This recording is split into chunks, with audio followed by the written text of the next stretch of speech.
গ্যাসের অপেক্ষায় দীর্ঘ সময় লাইনে দাঁড়িয়ে থেকে শেষ পর্যন্ত ক্লান্ত হয়ে গাড়িতেই ঘুমিয়ে পড়েছেন চালকেরা। সংসারের চাকা ঘোরাতে রাজপথে নামলেও চট্টগ্রাম নগরের পাম্পগুলোতে চালকদের দিনরাত কাটছে গ্যাস স্টেশনের সামনে অপেক্ষায়। অন্যদিকে গ্যাস সংকটে জামালপুর মহাসড়ক অবরোধ করেছে চালকেরা।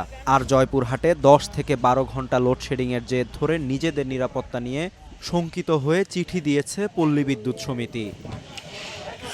চট্টগ্রাম নগরের পাম্পগুলোতে রাত 8টা থেকে সকাল 8টা পার হলেও মিলছে না কাঙ্ক্ষিত জ্বালানি। একদিকে গ্যাস ছাড়া গাড়ি চালানো অসম্ভব, আবার পাম্প ছেড়ে গেলে লাইন হারানোর ভয়। ফলে দিনের পর দিন নষ্ট হচ্ছে কর্মঘণ্টা। সারা রাত কেটে গেছে। আচ্ছা, সকাল রাত 8টা থেকে সবাই এখন 8টা বাজে।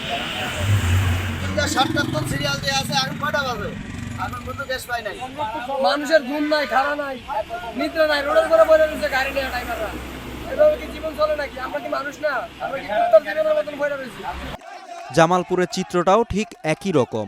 তীব্র গ্যাসের সংকট। ফিলিং স্টেশনে দীর্ঘ অপেক্ষার পরও গ্যাস না পেয়ে বিক্ষোভে ফেটে পড়েন চালকেরা। 13 আগস্ট সকালে জামালপুর টাঙ্গাইল মহাসড়ক অবরোধ করে অটোরিকশা চালকেরা।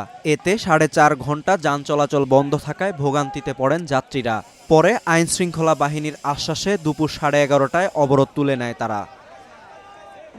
অন্যদিকে জ্বালানি সংকটের পাশাপাশি বিদ্যুতের চরম যন্ত্রণায় অতিষ্ঠ জয়পুরহাটের মানুষ। জেলায় দিনরাত মিলিয়ে 10 থেকে 11 ঘন্টা থাকছে না বিদ্যুৎ। চাহিদার বিপরীতে সরবরাহ অর্ধেকের কম মেলায় ক্ষুব্ধ গ্রাহকেরা। এমনকি বিদ্যুৎ না থাকা ও বাড়তি বিল আসার ক্ষোভ থেকে এক মিটার রিডারকে মারধরের ঘটনাও ঘটেছে। পরিস্থিতি নিয়ন্ত্রণে 10টি উপকেন্দ্রে পুলিশি নিরাপত্তা চেয়ে জেলা প্রশাসনের কাছে চিঠি দিয়েছে পল্লী বিদ্যুৎ সমিতি।